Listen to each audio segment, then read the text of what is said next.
Can everybody see our Canvas screen? Okay, good. If you can see our Canvas screen, where you start with Canvas is always on home.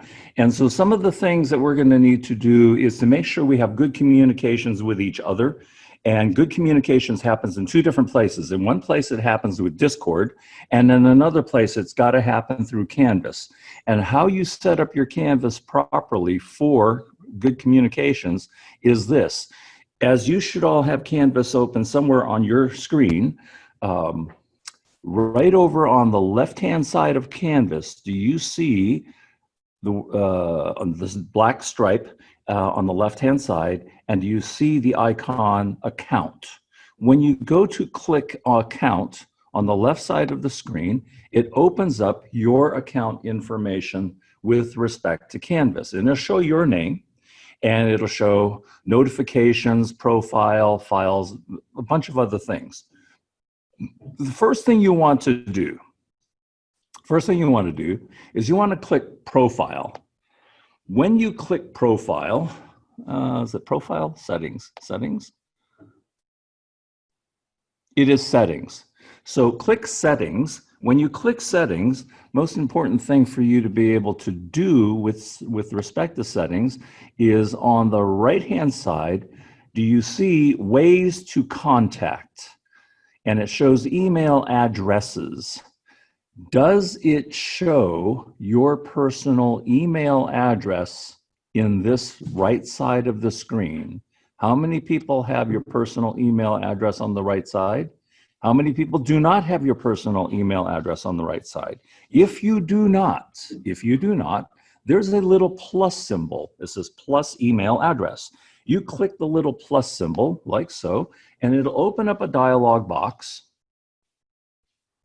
that will allow you to type in an email address, your personal email address that goes to your Hotmail or it goes to your Yahoo Mail, whatever pings your cell phone. The important thing is this is the one that you want that goes to alert you on your cell phone through Canvas. So that's the email address you want to pop in here. So you go ahead, you type in an email and you click register email.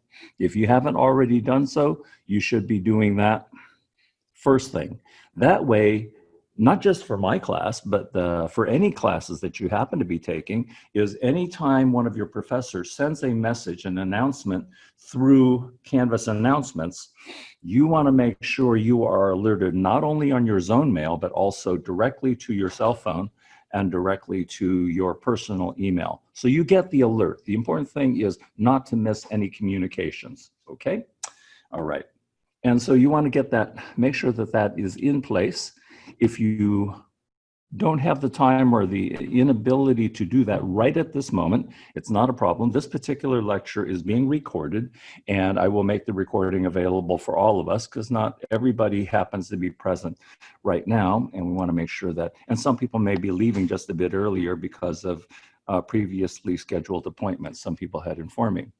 So that way, now you have your zone mail to be contacted as well as your personal email. Once that is set up with two emails, then on the left side of the screen, come back over here, do you see underneath your name, notifications? You click on notifications, and this is where you set up, what you will be notified of. And that is the most important things you want to click. And you want to look at the right side of my screen very carefully. Do you see right here, email address? And you see, this is my personal email address here, deanco@outlook.com. You want to make sure underneath your personal email address that due date has a green check mark. Due date has to have a green check mark. Because when I post things or any instructor posts things, you want to be able to see that there is a due date that may have been changed, a due date that may have been accelerated, or a due date that may have been pushed back, postponed to another date. You want to make sure file announcements are selected. So a green checkbox for due date, a green checkbox for announcement, and a green checkbox for grading.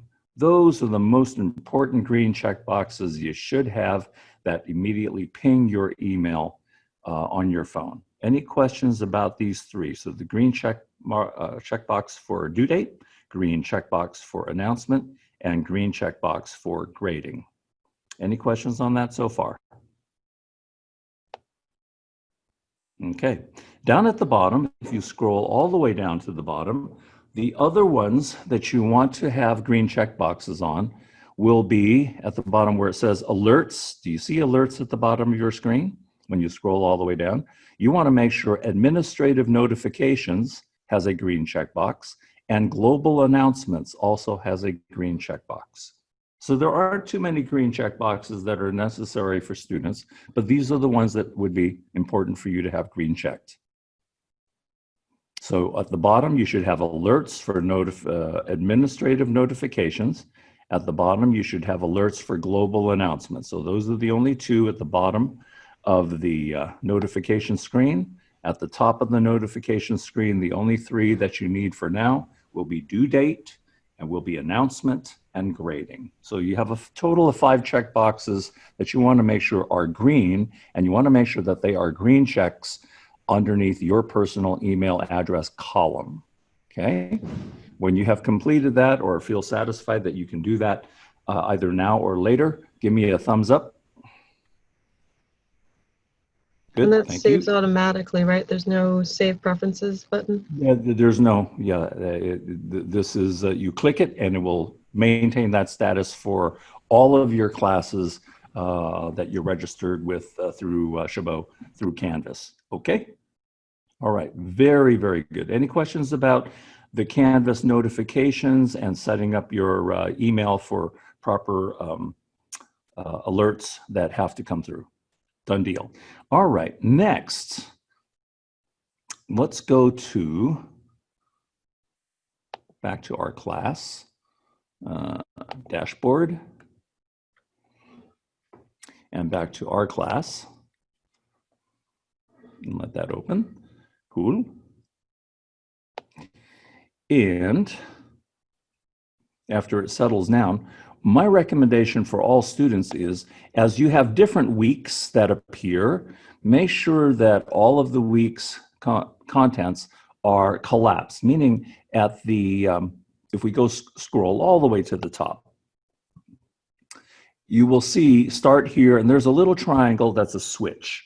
The triangle is pointing to the right. If I click this little triangle right now, it'll open up some additional contents, and you can peek at those at your leisure. It's nothing that we need to be discussing at this moment, but look at that at your leisure. But when you're done looking at that, or if you're not going to be looking at that for the moment, flip the switch and collapse that particular part of Canvas. This way, when you're scrolling through, you should only have the current week flipped open. Here, let me do one more for you, showing you textbooks. If I flip this guy open, you can see the required textbook, Delmar 6th edition. The cup hold textbooks are free, and we also have some additional resources that are here. Now, on the roll sheet, let me go ahead and check. So as we look at week 1 contents, the very first thing that you see is the lecture content, deliverables, lecture videos. So part of our video content today will be a YouTube recording of this that I will post the link to as a follow-up. And you have here your list of deliverables, and you also have our PowerPoint. The photo uploads. I've had some students that have already done some photo uploads. Robert Benavides, yes, you finished all your shots, didn't you? Correct. Yeah. Exciting. Yeah, and there's a couple other people as well. And the photo uploads are really neat. For those of you who weren't with us on Monday, you have a set of circuits that you are to build. And we built one of these in class. This is a single resistor with a LED on the breadboard. And it's a great little project. Right here. Okay. Can you see that circuit board on my screen? Thumbs up if you can. Don't see the circuit board on the screen? Okay, let me change this. I can change, and we'll do the share. And this will be the circuit board on the screen. And share. Done. All right, now you can see the circuit board on my screen. Okay, this is what we built Monday. And this is from your project kit. And as of Monday, not everybody had their project kit yet. So let me confirm and see who has received their project kit at present. So Rodrigo, do you have your project kit from Amazon yet? Yes. Good. Okay. And then Doug Campbell, have you received your parts kit, your project kit from Amazon yet? Doug Campbell? Microphone. My apologies. Yes, we have received all the prescribed Wonderful. items. Yeah. Fantastic. Isaac Morris, have you received your project kit yet? Yeah, I have. Wonderful. Okay, fantastic. So as all of you, oh wait, one more. Marco. Marco, are you with us on this particular, let's see. And Marco is probably still in transit.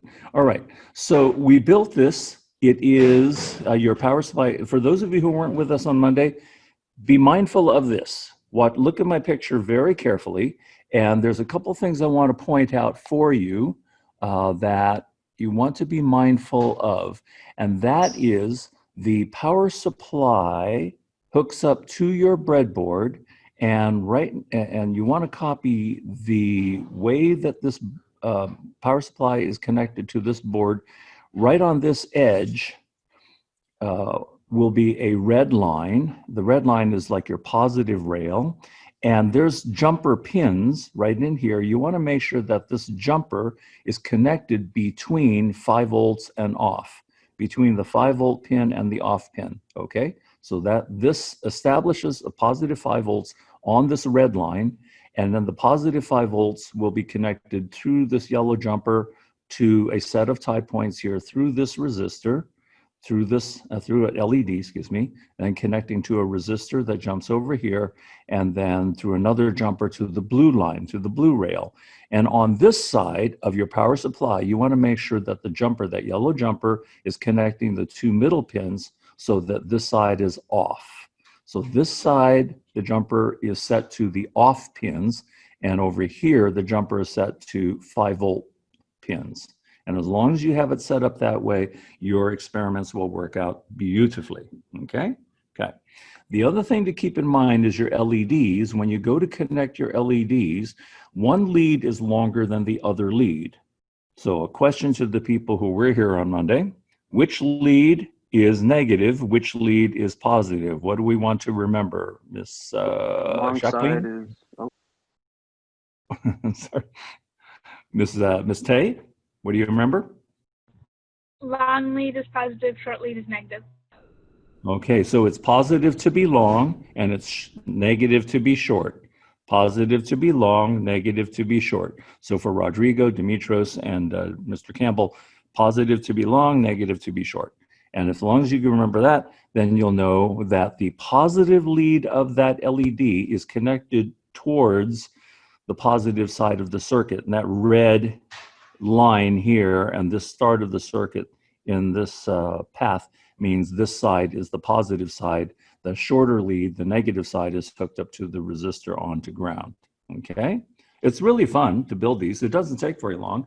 And I didn't get a chance to check how many other people had finished all 5 circuits. So Mr. Benevetti, since I did see that you had turned in all 5 circuits already, how long did it take you to build the circuits and do the pictures? The thing was, I wasn't even planning on doing it. I was just bored. So I did it, and it only took me like maybe 10, 15 minutes. So 10, 15 minutes, not very long at all. All right. I know that you've done the submission. I haven't had a chance to take a peek at that yet, but I suspect everything should be in good order. When I go to click, yeah, that's okay. I stopped the share on that. When I go to, let's take a look. Who's on the chat? on the to-do section of Canvas for our class, it says a bunch of things are due before midnight today. Oh, I need to adjust some days and weeks. No, you should not be worried. That's a very good question on the Zoom group chat.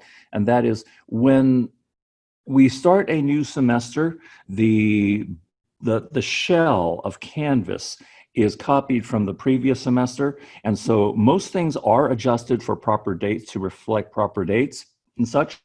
My recommendation is to look at the assignments as they are laid out in Canvas in the order in which they match my deliverables sheet. So if you stay consistent with the deliverables sheet and the way things are laid out in Canvas, you should have no issues with respect to those dates and things, especially with the to-do things, because there's some things that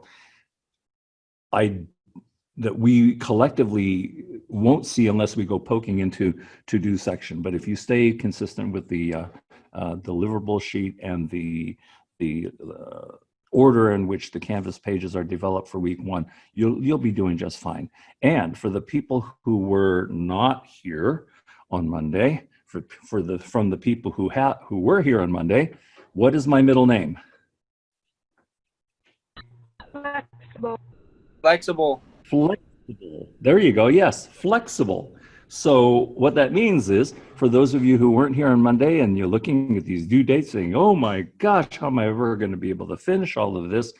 Not to worry. For the first week and a half, I'm very flexible, because we know that we have some students that are coming in during the later part of this week tonight. And I may even have one or two new students that even start on Monday who weren't not even part of this Zoom meeting. So for the first week and a half or so, we can be very flexible with respect to the due dates. But my recommendation is, don't procrastinate. Try to get everything done as neatly and as precisely as you can. Okay, so did that answer your question, Ms. Tay, in the chat box? Yes, thank you. Okay, excellent. You're very welcome. All right, now let's take a look back over here.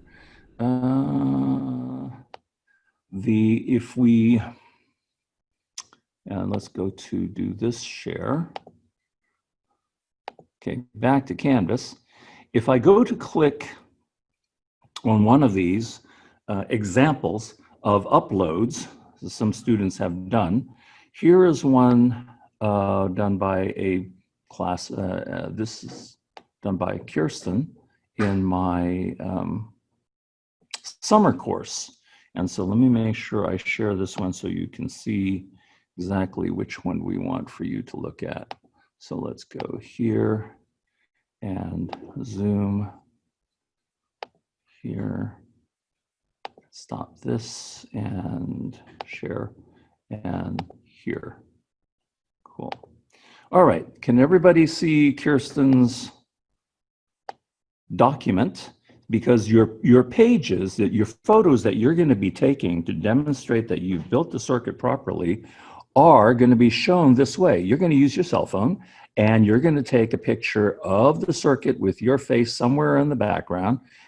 This way I know the circuit was built by you and not your cousin, Joey, or whoever. And so if you take a look even at the very first one, I'm not interested in seeing so much of all of your face, and your face is not the primary concern here, but some part of your face, so I know that it is you somewhere.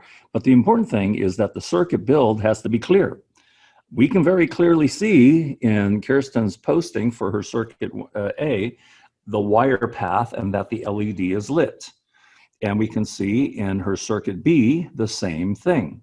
And I think what worked for her in this particular case is she walked up to a mirror and she took it with a selfie camera. And that way, the circuit build is very clear. It's very well lit.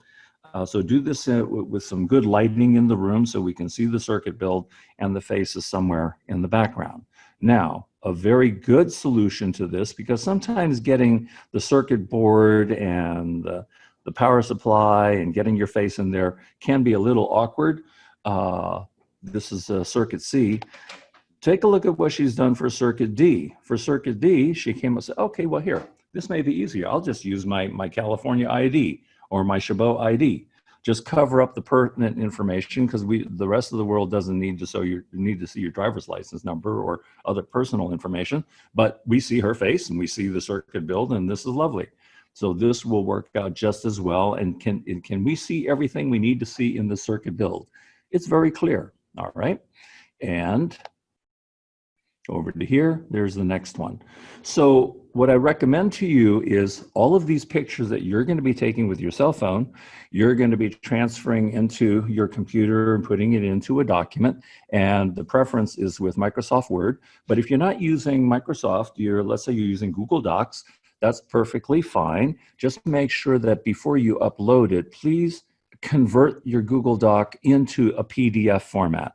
So PDF format is a format that can be universally opened by any computer, and is the easiest way for me to see that your work is done. Also, when you go to upload this is a 100-point exercise. So when you go to upload this, don't put all of your pictures on one page.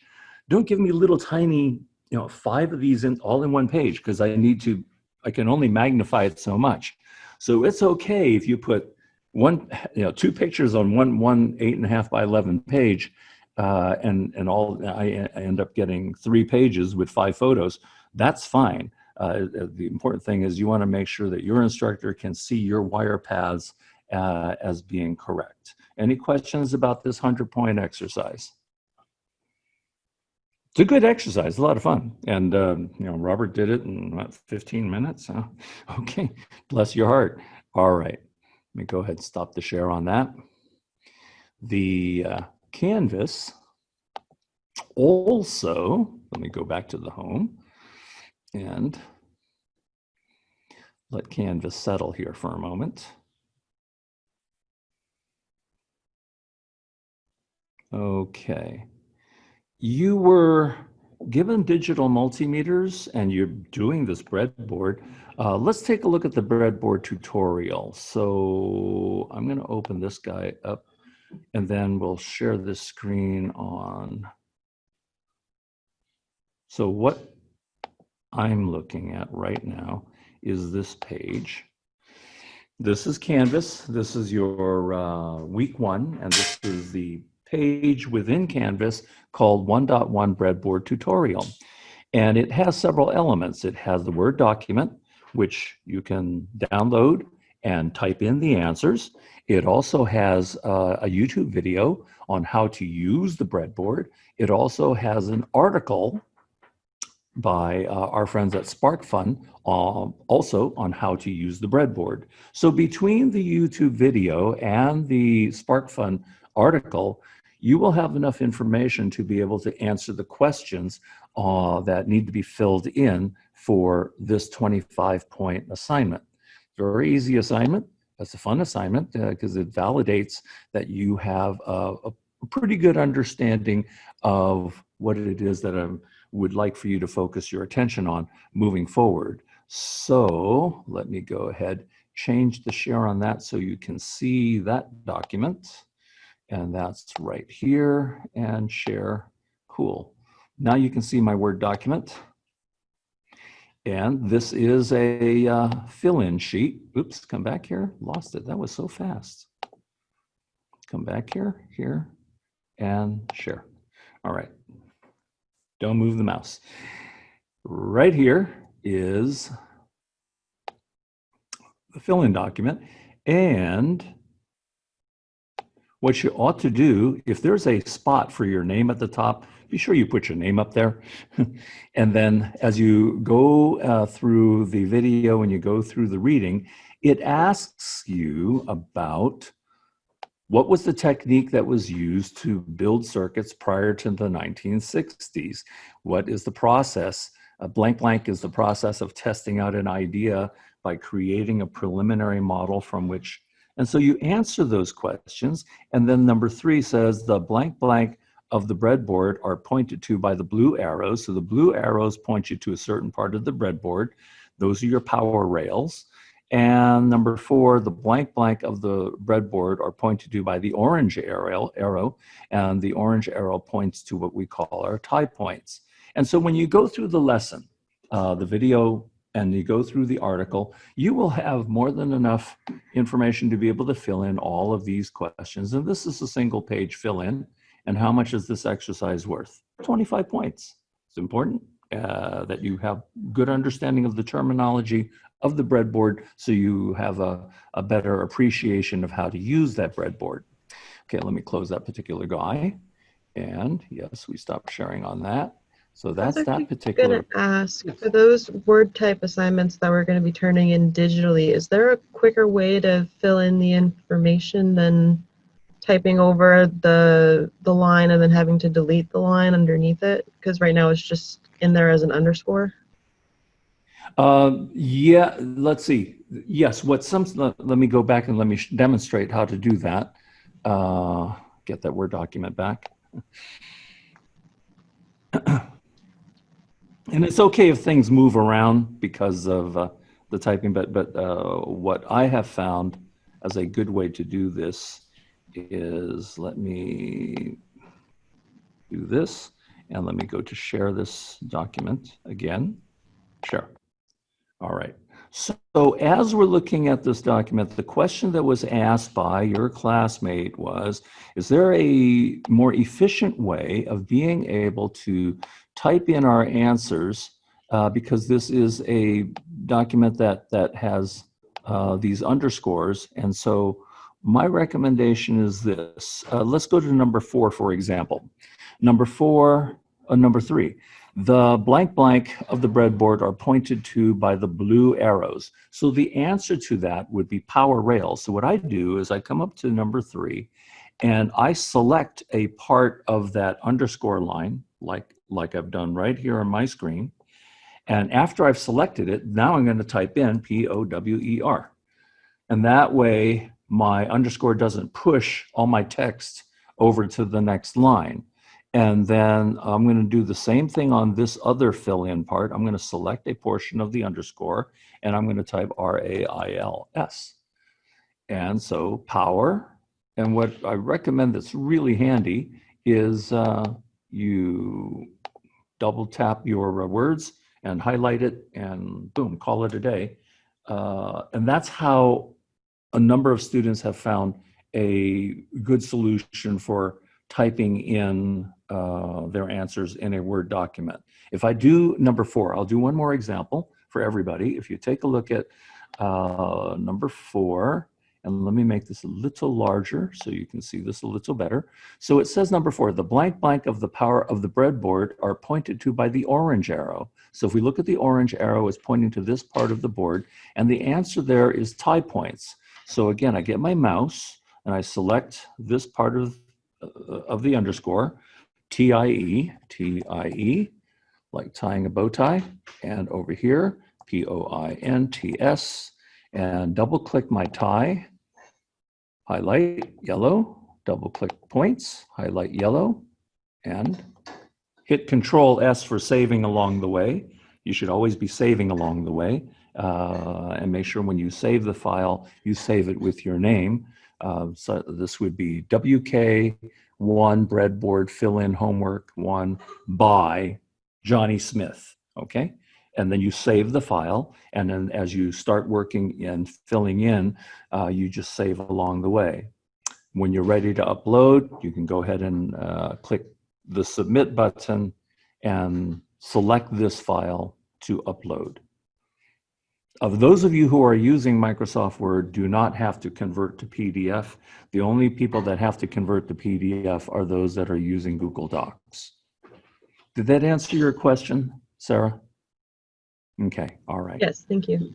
Sure, you're very welcome. And this way, I understand, you know, the concern here. If we just simply type, then all the sentences get pushed all over the place, and the format gets all goofy looking.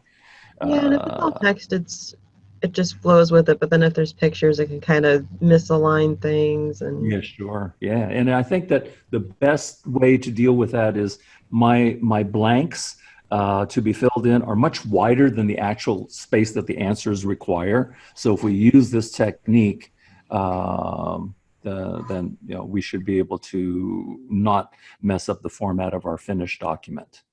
And why is that important, my friends? The reason why that's important is ultimately, yes, you are submitting your finished document for me to review and enter a grade for, but you also should be printing out your finished work and saving your finished work in your binders. And so as you save your finished work in your binders, you'll be collecting on a weekly basis and accumulating on a weekly basis all of the documents that we will be doing together, either in class or part of a homework assignment. And I will be reviewing with you on Monday nights, and just to make sure you're on track with archiving your documents properly in a chronological format in your binder. Okay? Okay, so yes, keeping the format as nice and neat as possible is a helpful idea. All right, now let's take a look at another one. We can close this guy out. No, I don't want to save this. Thank you very much. And go to my Canvas. Now, pick another one. And let's talk about the resistor color coding. The resistor color coding, I had an opportunity to review with you the 4-band color coding. I didn't get a chance to talk to you about 5-band resistor color coding. Pretty easy as well, but there's just a little twist. We have an extra band. So let me go through that with you. That would be Ohm's Law, DMM. No, I have it here. Oh, here we are. Color coding homework. And let me just flash this page for you because it is important for us to note a few things. All right, so here's the Canvas page that goes to show the task for week 1-1, reading assignment and color coding homework. And if you look at the reading assignment, it shows from the Del Mar textbook, Unit 1, Unit 2, Unit 3, and where most of what we need for this particular exercise is in Unit 1, 2, and 5, is Unit 5 resistors between those pages, because that part of the textbook really describes very well the construction of resistors, certain aspects to be concerned about with respect to resistors, their composition. And then you have two things to download. One is the PDF that shows the resistor color codes, and the other one's the actual assignment. So I'm going to go ahead and click open the actual assignment here. And I'll go through some practice examples for you. I'm not going to do the homework for you, but we'll go through a couple of practice examples. So let me change the share.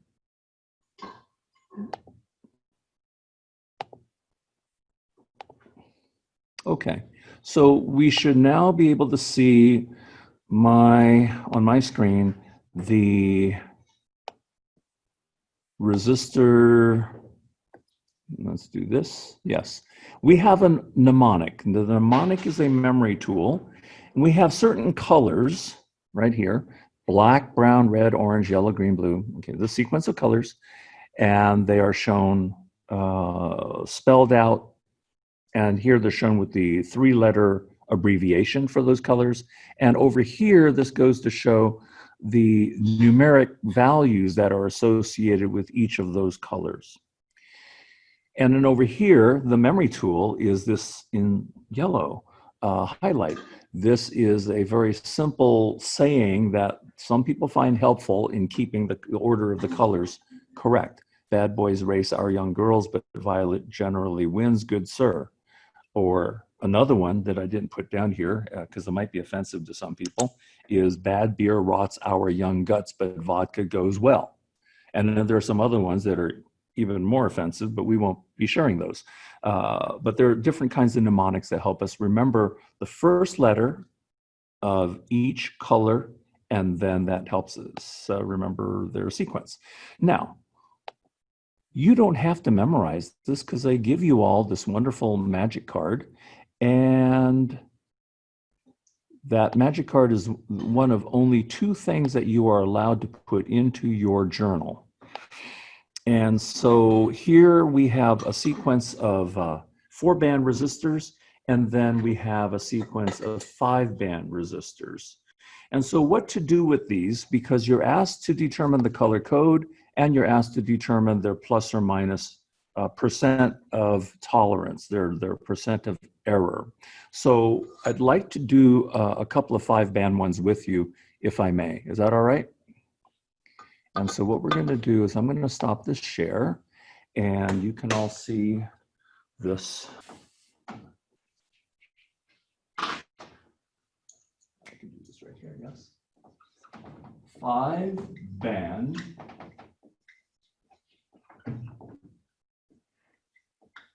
resistors. And suppose I give you the following color sequence. The following color sequence will look like this. Let's see if I have another. Suppose for a moment I give you, is that big enough for you all to see? Red, VIO, ORN, RED, and BRN. Can you see all the way to the end? Oh, good. All right, it shows up. So we have 5 color bands. And when we're decoding the 5 color band sequence, each band represents a very specific piece of information. The first band represents the first digit. The second band represents the second digit. The third band does represent a third digit. The fourth band represents what we call the multiplier, or simply number of zeros, okay? And then the fifth band, in this case, represents tolerance, which is our margin of error. All right, so based on the color code of the little cards that I've given you before, now for those of you who don't have that magic card, let me write down very quickly for us. Remember, B, bad, beer, rots, our, young, guts, but, vodka, goes well. Okay, so the very first BLK is equal to 0. BRN is equal to 1. RED is equal to 2. Orange, ORN, is equal to 3. Yellow, YEL, is equal to 4. GRN is equal to 5. BLU, blue, is equal to 6. VIO, violet, is equal to 7. GRY, gray, is equal to 8. WHT is equal to 9. So that was a color sequence that had given you for 0 through 9.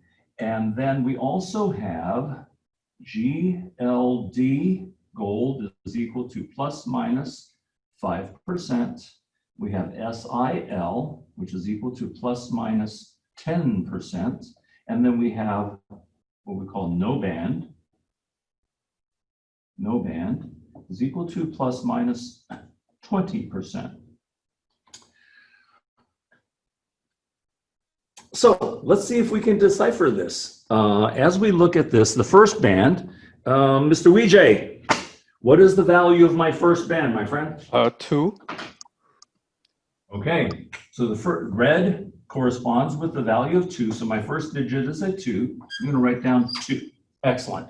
Now my second band represents what information? Isaac, can you decipher this for me? VIO is 7. 7. Excellent. So my second digit is a 7. And then my third band, Yusuf. I couldn't see if Yusuf was there. Maybe not. Rodrigo. My third band, ORN, represents what number? 3. Represents a 3. Very good. So far so good, yes? In a 5-band resistor color coding, first band, second band, third band represents the first, second, and third digits. Now the fourth band is not a fourth digit. The fourth band represents something called a multiplier, or you could also interpret it as number of zeros. And I think most of my students find it easier to just count the number of zeros.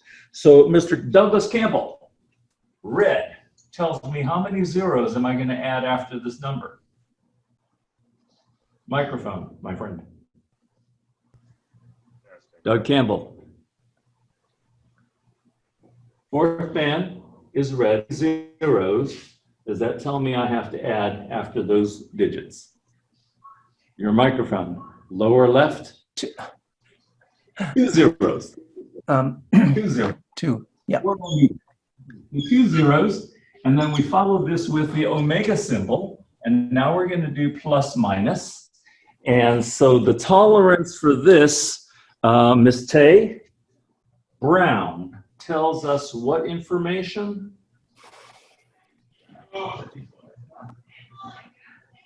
Jacqueline? 1%. It would be 1%. This would be plus or minus 1%. We're going to find that the 5-band resistors are far more precise than the 4-band resistors. The 4-band resistors are no more precise than 5%. The 4-band resistors could be awful at 10, or they could be really, really awful at plus or minus 20%. We don't have any of these in our inventory, and we try not to have any of these in our inventory. And any of the 4-band resistors that we do have, they will most likely be gold on that last band, plus or minus 5%. But the 5-band resistors are generally going to be something around 1 to 2% maximum, okay? So they're very precise. So what is my coded value in this particular case? My coded value would be 27,300 ohms plus minus 1%.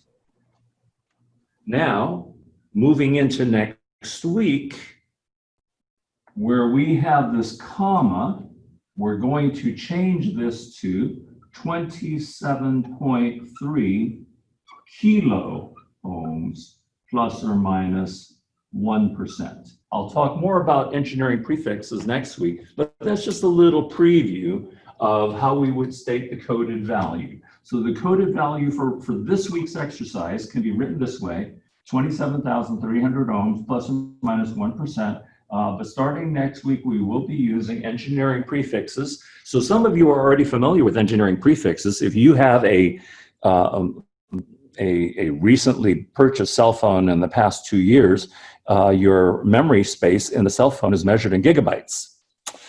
If you have a recently purchased cell phone in the last 2 years, your camera resolution is measured in megapixels. How many megapixels is your and so you hear the terms mega, you hear the terms giga, and those are engineering prefixes, like this one is kilo. Kilo, you've seen, if you remember back in high school, running around the track, what is a kilometer? 1,000 meters. So we'll be using engineering prefixes next week. But for right now, 27,300. Is everybody okay with how that's decoded? Now, we're going to calculate maximum and we're going to calculate minimum. How high can this be? How low can this be? And so we can do that very easily this way. For maximum, what are we going to multiply by? Multiply by 1.01. Yes? And let's go ahead and do that. So with your calculators, take 27,300 and multiply by 1.01. And let's see what you have.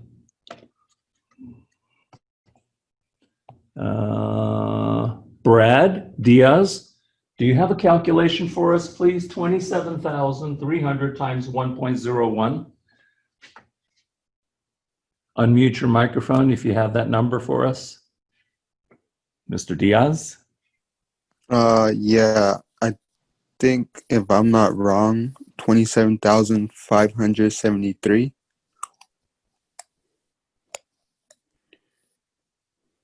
Don't forget omega, ohms at the end. So how many of our classmates agree with 27,573? Give us a thumbs up. If you agree, good, cool. You got several classmates that are agreeing with you. It's always a good feeling when you have people raising their hands with your number. So that's good. Now, who does not understand where the 1.01 comes from? I forgot. You Who would explained it like- last class, but I forgot how we got it. Okay, so here, this is what you want to think about. I'm glad somebody asked. Maximum means when it shows plus or minus a certain percentage, we're going to add that to 100%.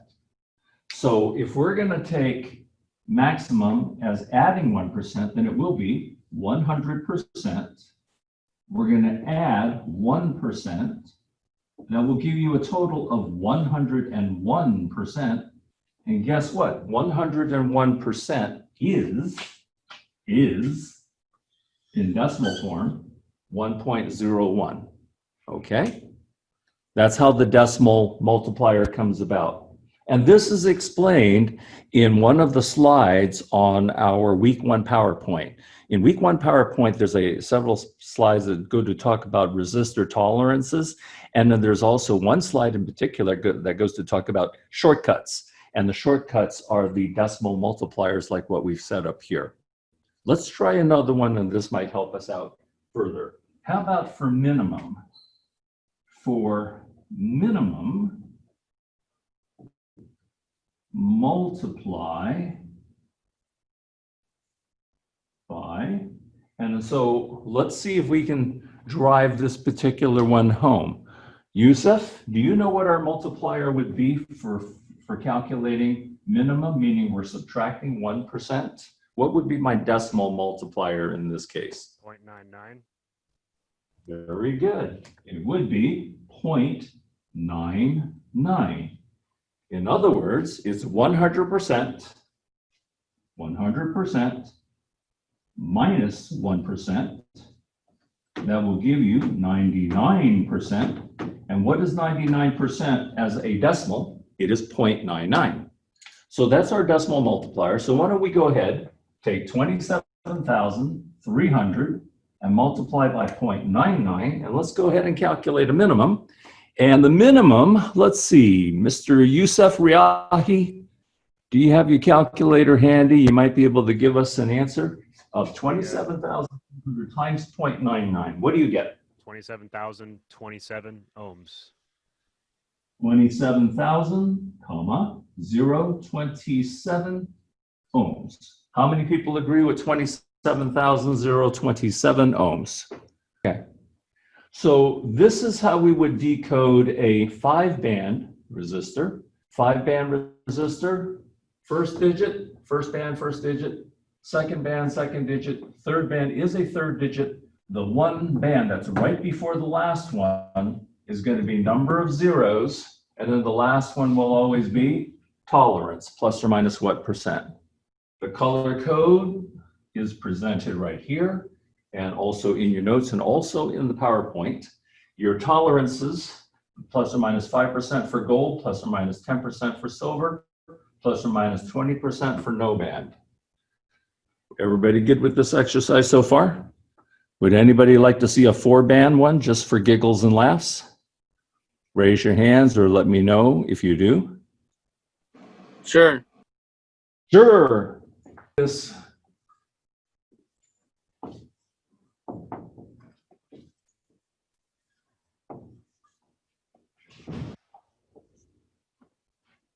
Okay, here's a 4-band.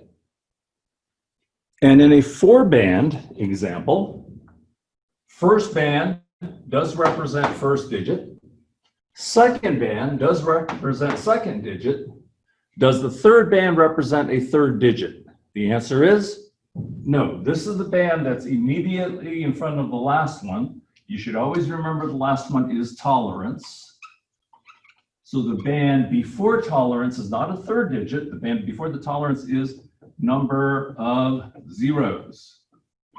Okay? number of zeros. So here you only have a first digit, second digit, number of zeros, and then tolerance. So as we go and decipher this particular one, let's see how we do. Question, Rodrigo, what do you think about my first band? Violet, first digit. 7. Would be a 7. So we start off with a 7. Thank you. The second band is a yellow Robert Benavides. What does my second band tell me for a second digit? 4.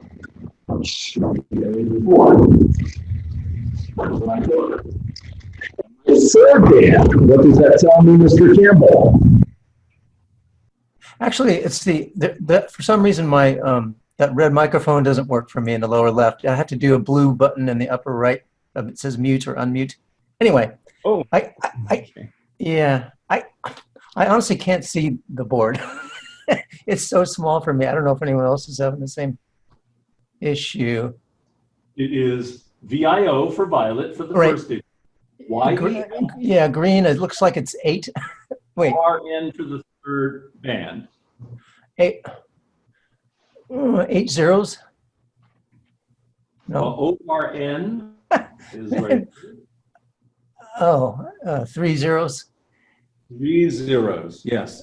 Okay. And 3 zeros. And I apologize, if you had the little magic card, it may have been a little easier for you to decipher.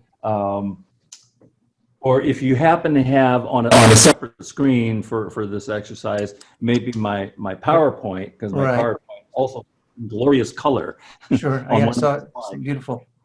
Yeah, it'll have all in glorious color all of the color bands and their values. So orange represents 3, but because orange is in this column, it tells us number of zeros. So we're going to have 1, 2, 3 zeros, and followed by our omega symbol. So keep in mind, we always don't just specify a number. We specify an electrical quantity, and resistance is measured in units of ohms. So we use the word ohms, and this is the symbol for ohms, the unit of ohms. This symbol is called the omega, the Greek letter omega.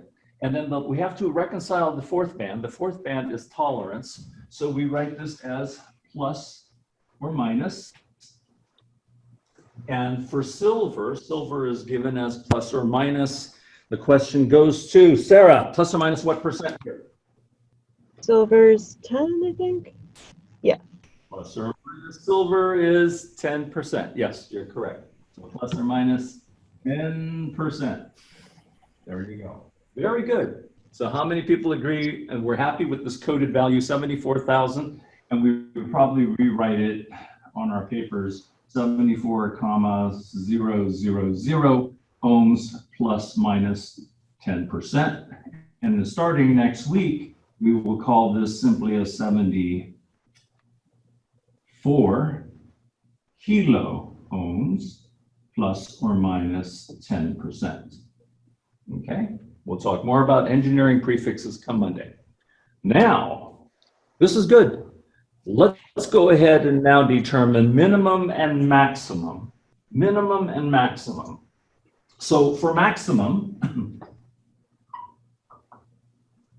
we'll determine that. What that means is we're going to look at the tolerance. The tolerance in this case is margin of error, and silver indicates plus or minus 10%. So if we're calculating for maximum, maximum means we're going to add 10%. Minimum means we're going to subtract 10%.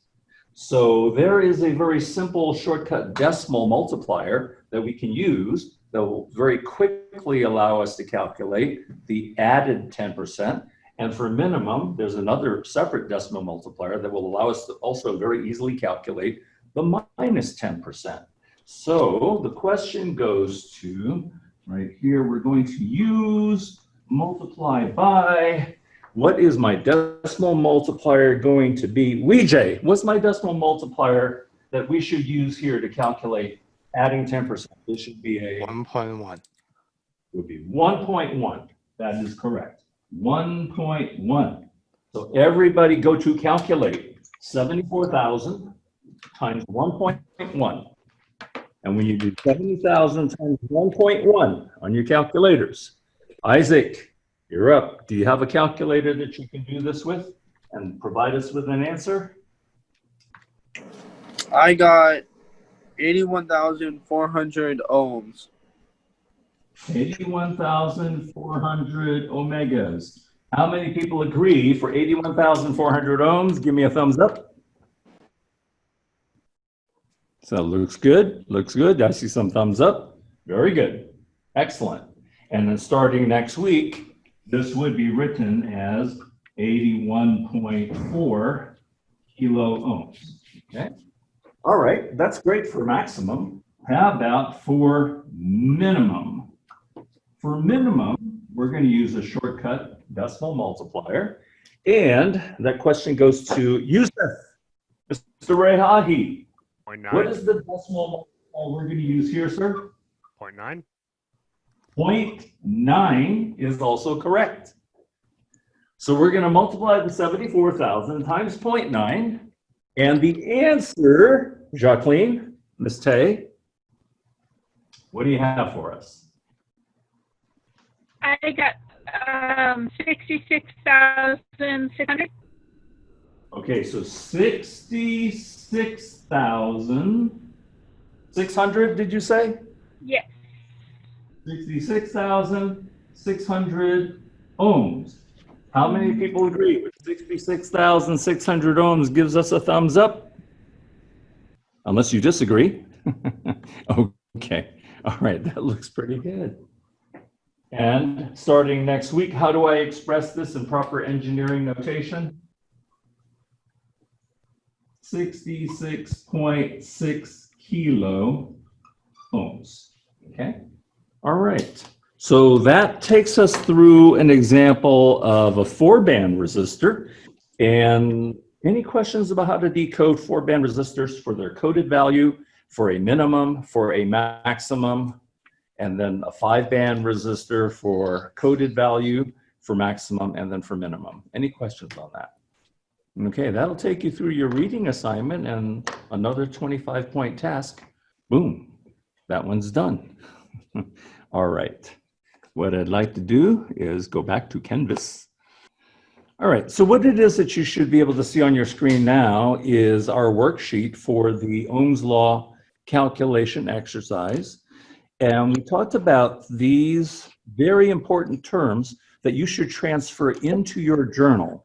We do have a very, very strong recommendation. You get a composition book or some kind of a spiral bound notebook, something that is easy for you to write things down in a neat, orderly fashion that you can keep as an open notebook, open journal resource for any quiz, any test that we have in class all the way up through final exams.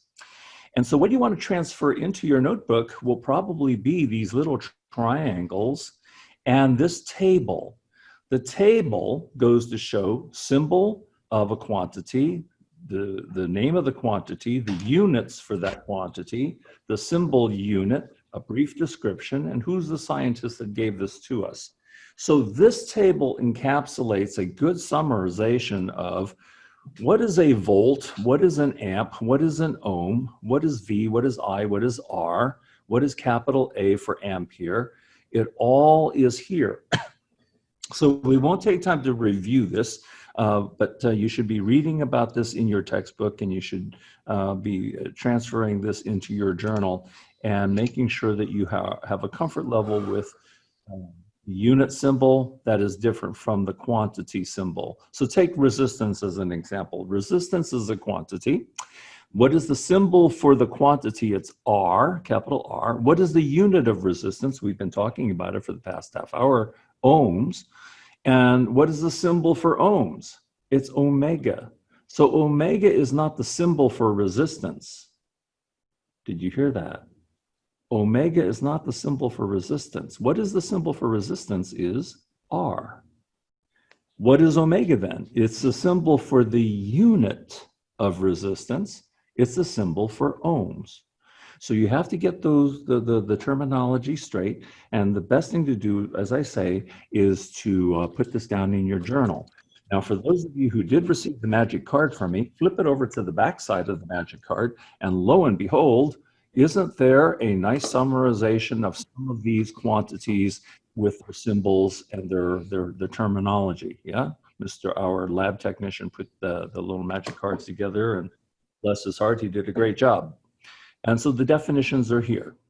So the concept of this task is called Ohm's law because Mr. Georg Ohm, German physicist, discovered a very unique relationship between voltage and current and resistance, such that he formulated, or it came about, that this triangle or a circle version of this became a very powerful tool for us to calculate different quantities as long as we had some values. So as long as you have two values, you can always calculate a third. Let me erase the information on the board. And we'll talk about Ohm's law briefly as a review. Joe, I need to get heading out soon. Is this pretty much the end of what we're going to talk about? Ohm's law, and then one more thing about the digital multimeter, but this will all be on a recording, so not to worry. Okay. I appreciate you being able to stay with us for the time that you've had, and we'll look forward to seeing you on Monday. Remember, any questions that come up, contact me through Discord. Yes. Sounds good. I'll actually see you at 6 for fabrication. The event. All right. Thank you, Sarah. Okay, so I'm going to do this way. Let me stop this share, and we'll go back to the screen. Now, I promise to write this as big as I can. Okay, nice big circle.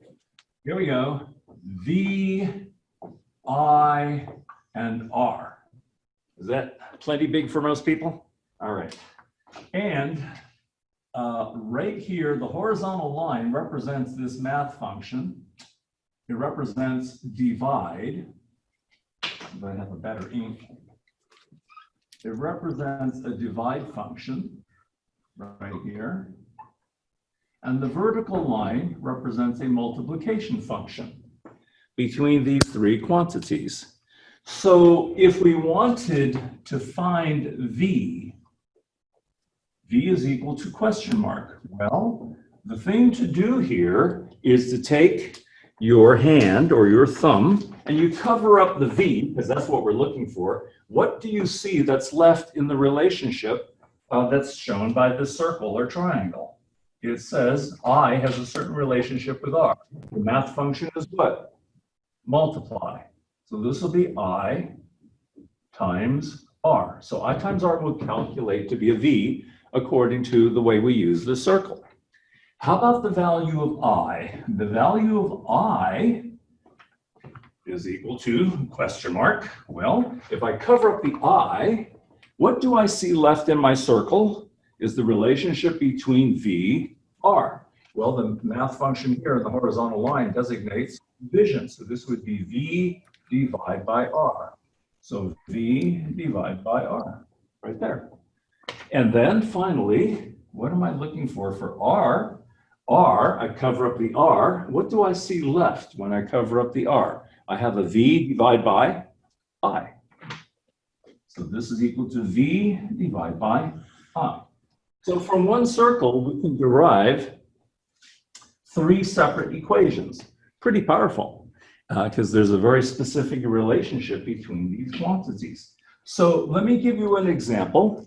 If, for example, we happen to have a resistor, and the resistor was equal to 14 ohms, and right over here, we happen to have a DC voltage source, and we come up like so, and so my Vs is equal to 20 volts.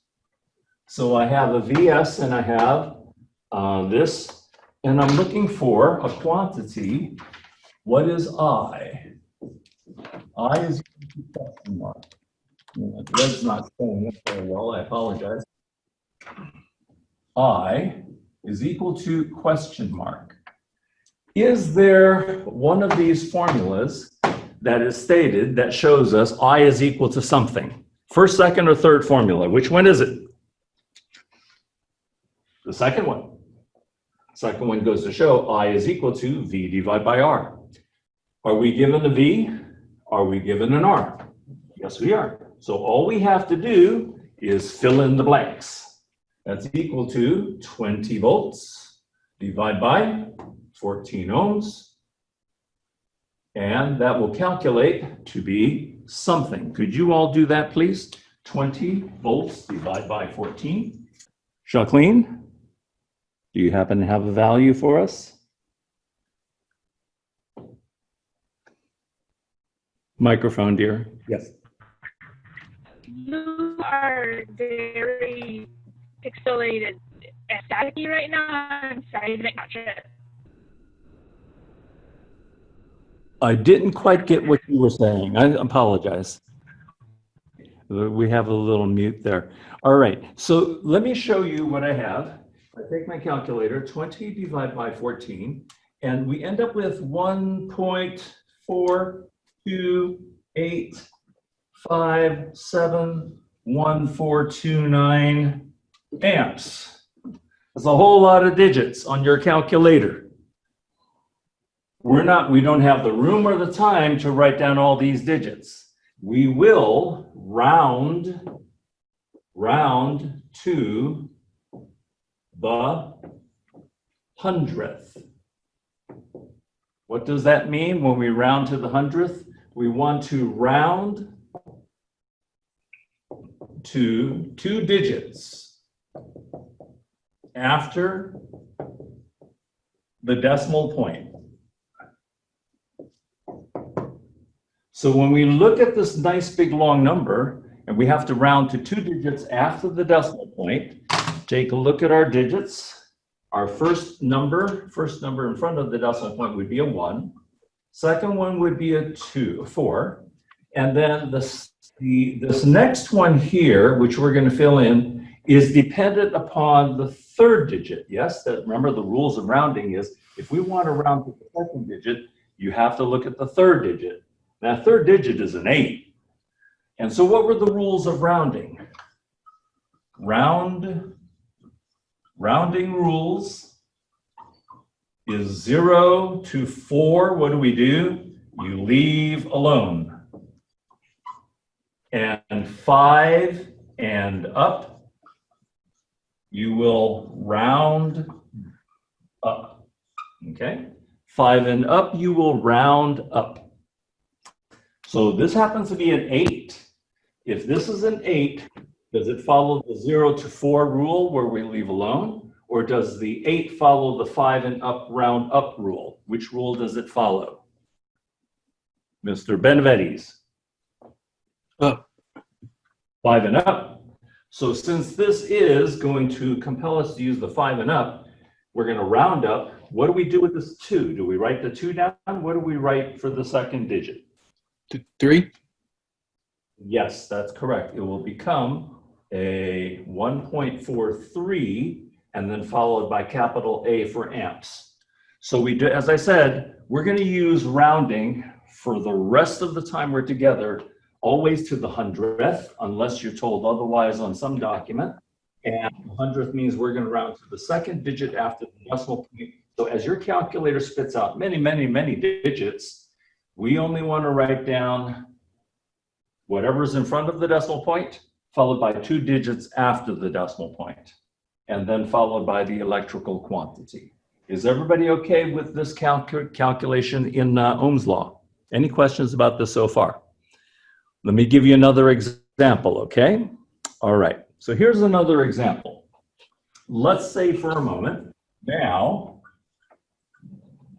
let's say your V is equal to 120 volts. So your V is 120 volts, and I is equal to 18.5 amps.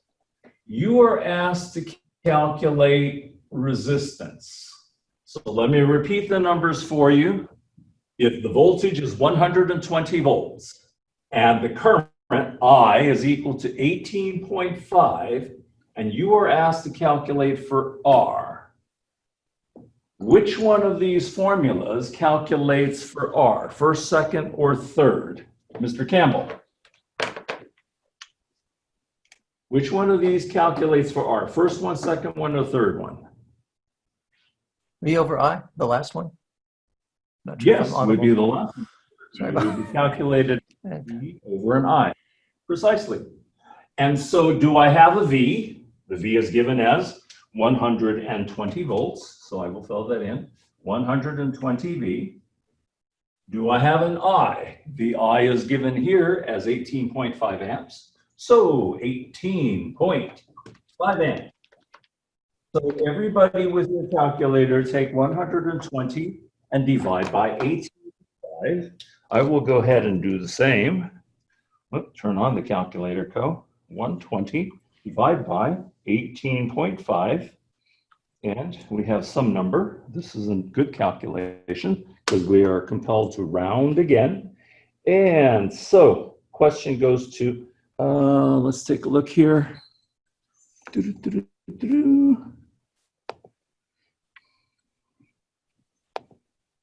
Mr. Brad Diaz, do you have a calculation for us of 120 volts divided by 18.5 amps? Brad?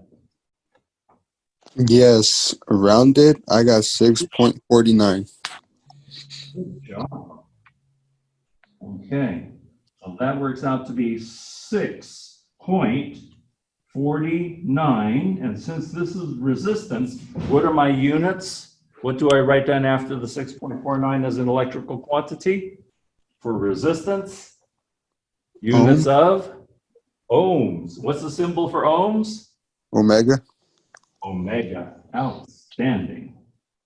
So how many people agree with 6.49 ohms with the omega symbol? Everybody good with that? Thank you, Jacqueline. I see what you've typed in the chat box.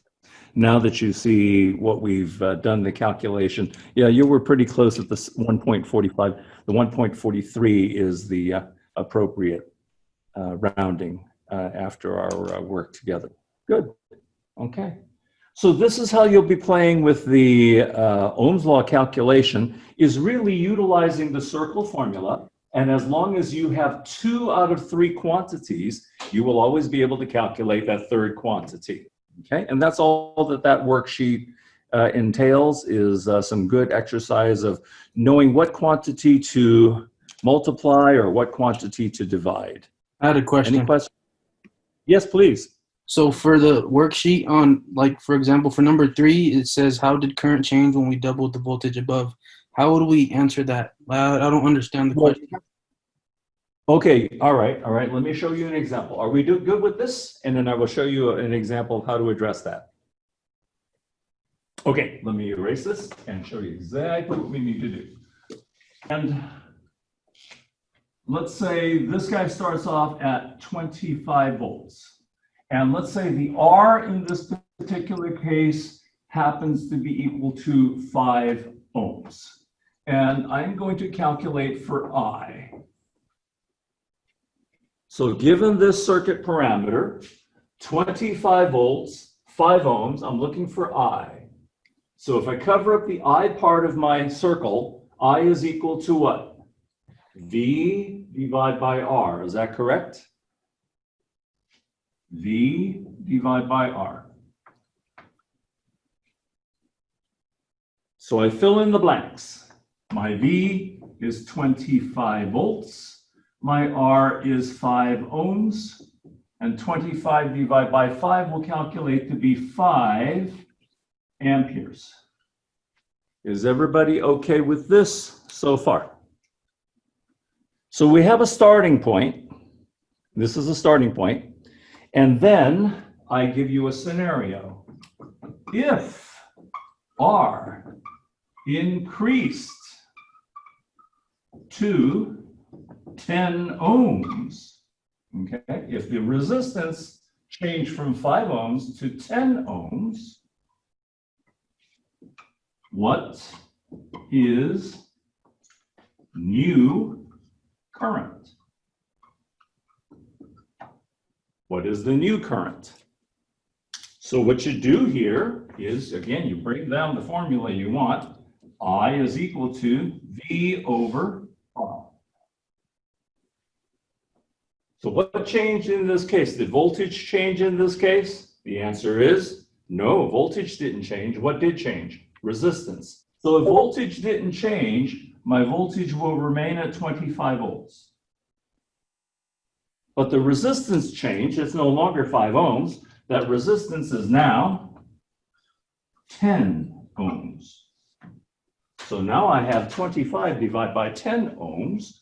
So what gives my current as a result of this exercise? 25 divided by 10 will give me? 2.5. Exactly.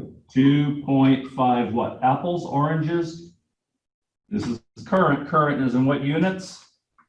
Amps. Amps. So I have to write capital A. So do I have a new current?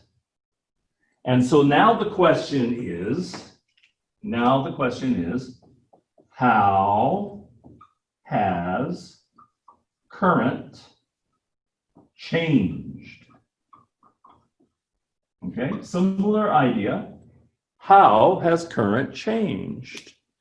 Current originally calculated at 5 amps. Current originally calculated at 5 amps, and now the new calculation is 2.5 amps. So how has it changed? How would you phrase the change? And the question goes to Isaac. How would you say the current has changed? It was originally 5 amps. We changed the resistance. Now we have a new current. So It decreased in half the amps. There you go. No. So, yes, very precisely, decreased for sure, decreased by half. Okay, or you could say simply HAL, it halved, HALVED, it halved. It didn't double. The resistance doubled from 5 ohms to 10 ohms. So when we increase resistance, what has happened to current? Current has gone down. Current has gone down by what? Gone down by half. So it halved. So that's how you will reconcile that type of question. Did that answer your question, my friend? Yes. Okay. I didn't answer the homework question for you, but I gave you a scenario that hopefully allowed you to better understand how to address that question. Good job. Any other questions regarding Ohm's law? And let's see if we can visually understand and wrap our heads around this, because each of you,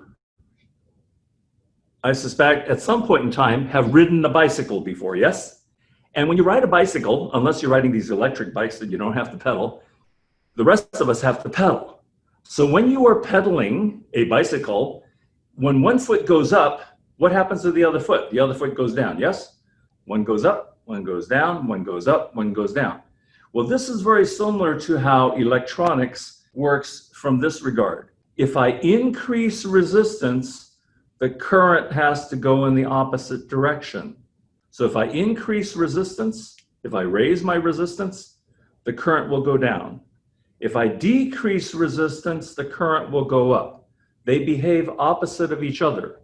And the best way I can help illustrate that is this way. So I'm going to draw a water pipe. Well, that's a horrible pen. Get rid of the horrible pens. And I'm running out of pens. Here they are. So if I do this, here's a pipe. And I change its resistance to be narrow like so, and then it comes back out like so. All right, so this would be, let's say this is my R, that's 10 ohms, okay?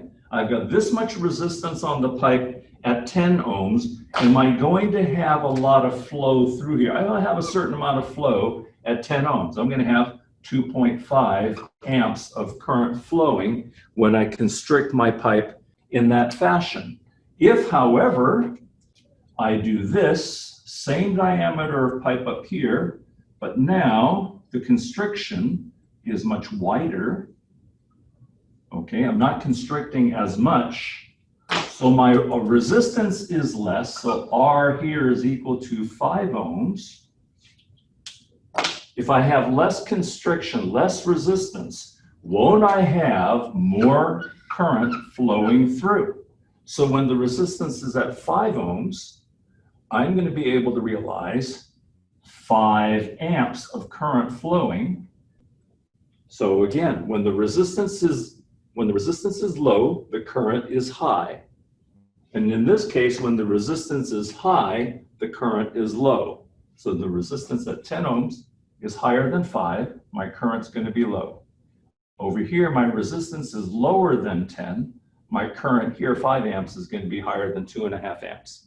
So they are, current and resistance have a inversely proportional relationship. It's the words we're looking for. Okay, that'll help you hopefully better understand a little bit about the relationship between current and resistance for this exercise. Good. Any other questions regarding Ohm's law? Okay, that will be another 25-point worksheet that you can work through and boom, get that one done and put behind you nicely. Then there is and here's the thing, I really want to talk to you about Khan Academy. And Khan Academy is here. So let me change my share. And let's go to Khan Academy here and here. So everybody can see my Khan Academy screen. Khan Academy, Khan, is free for all users around the world. It's in multiple languages, translated into multiple languages, although the concepts are identical, whichever language we use. Can you see my Khan Academy screen on your computers now? Okay. So I give you in your syllabi a link on how to register onto Khan Academy. And most of you have registered onto Khan Academy very nicely, although some of you haven't done anything yet. Some of you have finished because the exercises, even though there's 12 tasks, are not that hard to do. And really, there's of the 12, some of the tasks are articles for you to read. Some of the tasks are videos for you to watch. And they pertain to Ohm's law, they pertain to voltage and current. So they help to solidify with nice videos and a nice article some of these concepts that we've been putting on the board. But there are also some math exercises for you to do as well. And the math exercises are really between middle school math to somewhere around high school second year, okay? Not high school fourth year, high school third and fourth year are trigonometry and calculus. No, none of that at all. The very first two exercises in Khan Academy is decimals. So we're into middle school decimals. And then so this is what we have. So when you go to Khan Academy, you click on Khan Academy, and we have created a workspace for our course. And the workspace for our course is called, let's do manage assignments here. Manage, okay. So under managing assignments, we happen to have 2 decimal exercises. So first we're going to be multiplying decimals and then dividing decimals. Then you have some exponents to do, and then you have some scientific notation, order of operations. And that really is all of the mathematical tasks that you're going to be involved with. I did post on Discord a recommended sequence of how you would approach these. There happens to be a really nice video on voltage, a really nice video on electric current, and also current direction, and then something called conventional current. We talked a little bit about conventional current on Monday. And so, watch that video. Then there happens to be 3 articles about current, voltage, and power. These are things that we've been talking about on our board that would help you out. Standard electrical units, as well as numbers in electrical engineering, which we'll spend more time on Monday about. So these Khan Academy tasks are very important to help reinforce what it is that you, that will help you get a better understanding of the first week's topics. And so every semester, I always start some week and a half, 2 weeks, if you will, well ahead of the beginning of the start of our semester. And I get in contact with my students via their emails and let them know, yes, go ahead and get started on this, create your account, start doing your things. And that's why in the middle of our first week, we've had some people completely done with their Khan exercises simply because they responded to me a week and a half ago. Now, some of you are just brand new today. You weren't with us on Monday. You're brand new today. So you look at the due date and you say, oh my gosh, the due date, I don't know if I'll be able to finish by Monday. Well, again, what's my middle name? Flexible.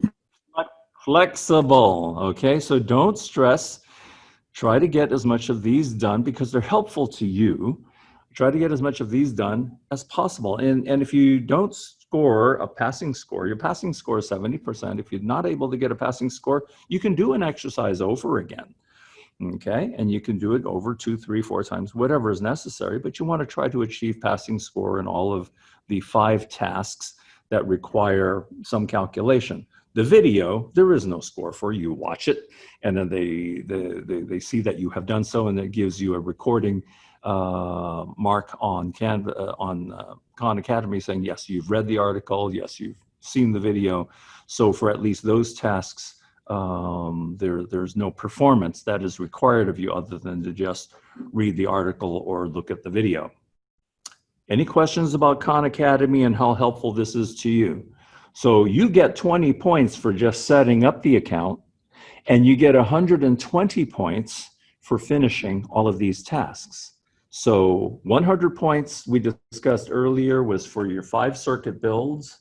The Khan Academy is 120 points. That's 220. Your worksheets are 25 points apiece, and there's 5 of those. So you can get through just about everything and come out before we meet on Monday with some pretty good scores if you finish the assignments as I've outlined for you. And like I say, if today's your very first day with us and a lot of this stuff is new, remember, my middle name is Flexible. We can be flexible with respect to those due dates and offer some degree of leniency, if you will, flexibility for getting those tasks in by the due date. So if 1 or 2 are late, it's not going to be a real big problem. Any questions regarding Khan Academy?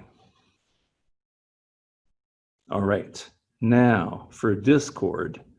Let me go ahead and stop this. And I want to go check and see where we stand with respect to Discord. And want to look at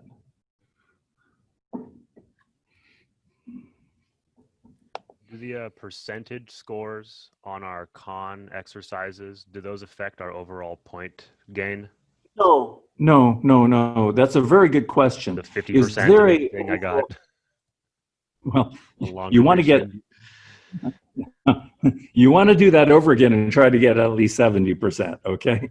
But there's no difference. There's no difference at the end of my scoring, whether you got 70% or whether you got 100%. The important thing is try to get at least that 70%, so that because we will, they're assigned for a purpose because we are going to encounter some decimals, and having to know your way around them is good for you.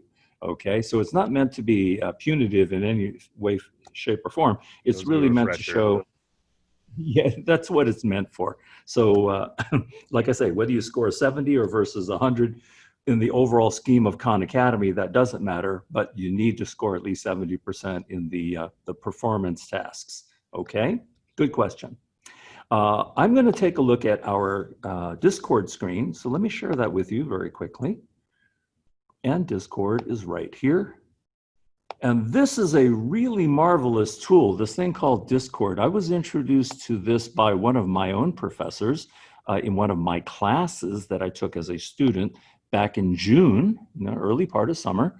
Yes, teachers do take classes also, and teachers are students at some point in time during the course of the school year. So during the course of the summer, I think I took maybe 7 different classes. And in one of those courses, this professor used this thing called Discord. And for some of you who are not familiar with what Discord is, you want to think about Discord as an internet walkie-talkie system. It's really marvelous. And so when it was really developed for international gaming enthusiasts, international internet gaming enthusiasts. So we would have, you would be part of an internet gaming team where one of your teammates is in Buenos Aires, another one's in London, another one's in Australia, another one's in Hong Kong, and you're here in the United States. And you've got 5 international members on your team, and you guys are red hot trying to capture the flag from the enemy. Well, they're playing you live with their team of 5, and they're strategizing as you're strategizing how to go through the field of the game that you're engaged in to navigate your team to a successful win. People have been using Discord for text as well as voice chat, where one person makes a post of either a voice or text, and the entire team hears it and immediately responds to a strategy to move in this direction. Well, what the professor showed us how it can be used in a classroom situation is in very, very quick responses of your classmates seeing questions that you may have and somebody responding, because the teacher is not always there, Johnny on the spot, to be able to see every question that comes up right away. So a very good one that came up earlier yesterday was, right at 5:55, someone put on the chat, do we have class tonight on the Discord? And then 2 other classmates put down, yeah, get your butt down to school right away because we're going to start at 6 o'clock. And so if we relied solely on Canvas and email, very few of us would be able to respond. Very few of us would be able to see the information, that question come through that quickly, and even fewer would be able to respond as quickly. So that's how we will use Discord, is for posting of information. And those of you who are already on Discord, you can see from previous postings what we have done in the past. And I encourage you, there's some really good questions that have come up.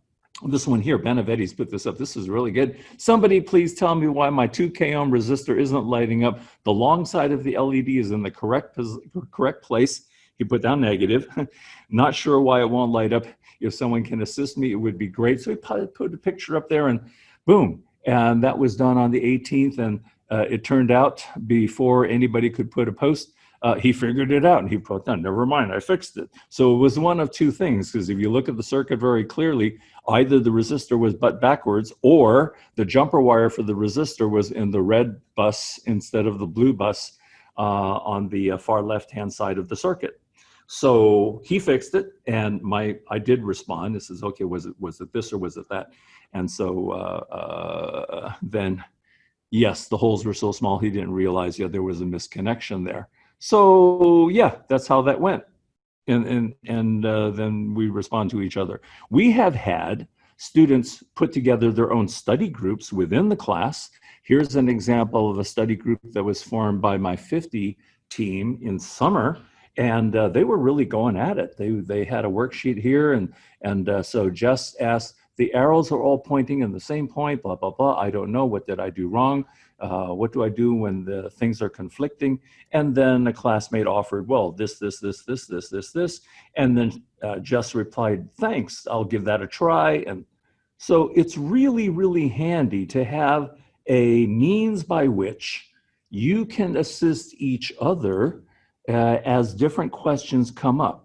The idea behind Discord is really not, oh, what's the answer for number 12? 4 ohms. No, that's not the purpose behind Discord. The purpose behind Discord is, oh, there's a question on number 12. How do I determine how many ohms this is? And then somebody will explain how you will calculate what that resistance is. And then, yes, you will ultimately get the answer 4 ohms if that was the target. So it's not to just throw out an answer, but really to offer explanations to each other to help each other better understand how to resolve a particular task. And so we will use this as our quickest and primary mode of communication. We will use Canvas as a backup to our communications, and the Canvas will be the repository of where all of our documents lie, and Canvas will also be the basis of where you will be able to see your grades and such. But Discord is really for quick and easy communications. And my obligation to all my students is I will respond in generally no more than 24 business hours. But very often, if I'm not driving and I happen to be at a computer, if I'm prepping or something, and I see something pop up on Discord in one of my classes, I'll be responding with the student in 10 seconds. Or in some instances, if I am driving and they're asking me a question, I won't be able to see it until I get to my destination. Here's another thing, 24 business hours does not include Saturdays and Sundays, but I'm a working machine, and so there are some times where I'm up at 2 o'clock in the morning on a Saturday and I see a Discord question, I'll go ahead and answer it.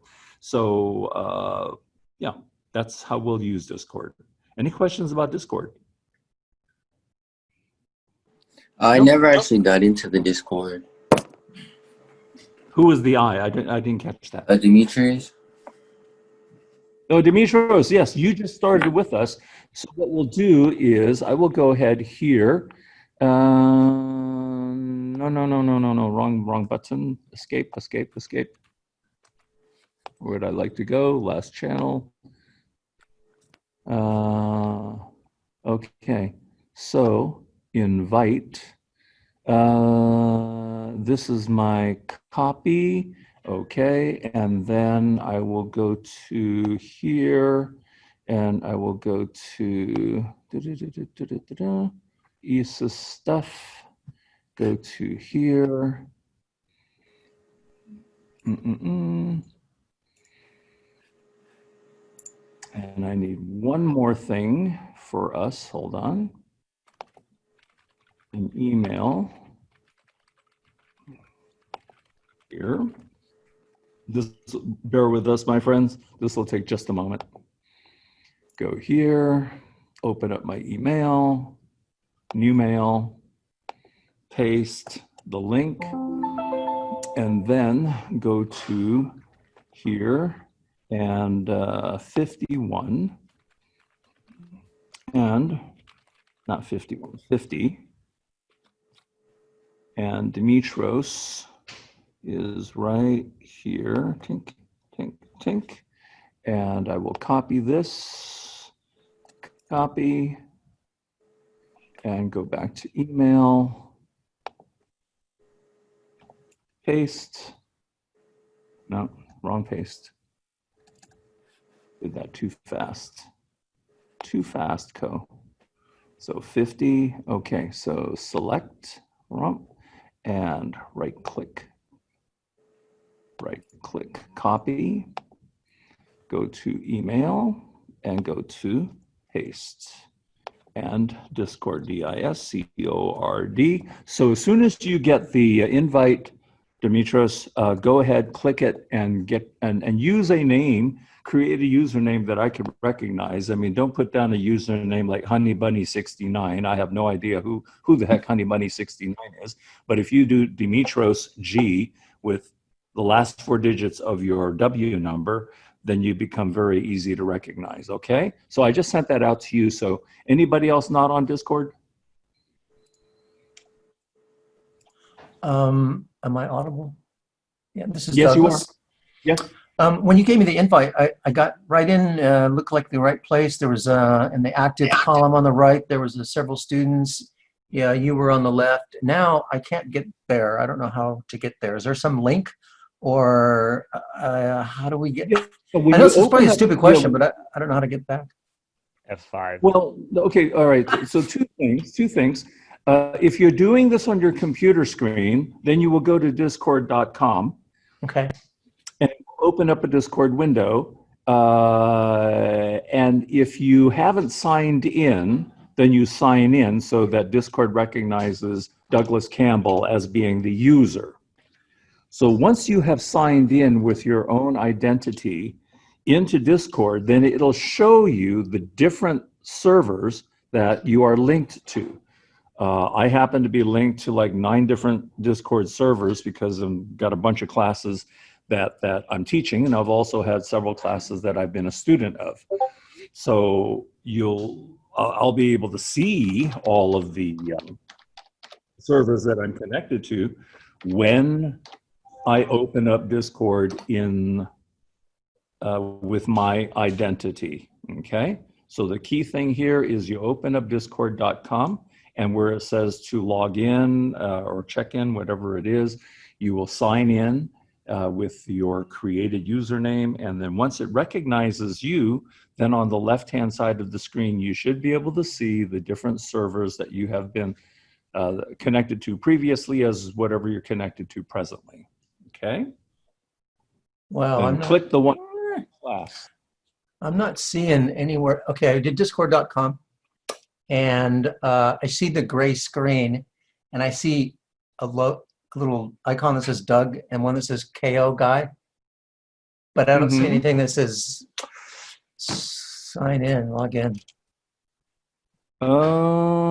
Okay, here, let me do one more here. This is pretty fast and easy. Let's go to Discord for 50. So I'm gonna invite friends to 50. So I will copy and go to email. This will probably be the last question I can take because I have a class that's starting in 6 minutes. Go here, paste, because this will click directly to our class Discord. Okay, and then for here, go to here, here, and for Dr. Campbell, copy, and then go up here, paste, and send. So you have been sent with the most recent one. Click on that and see how you do. And then we're going to have to continue any discussions of challenges another time, because I do have to get going with my students here. Thanks. 5 minutes to go, okay?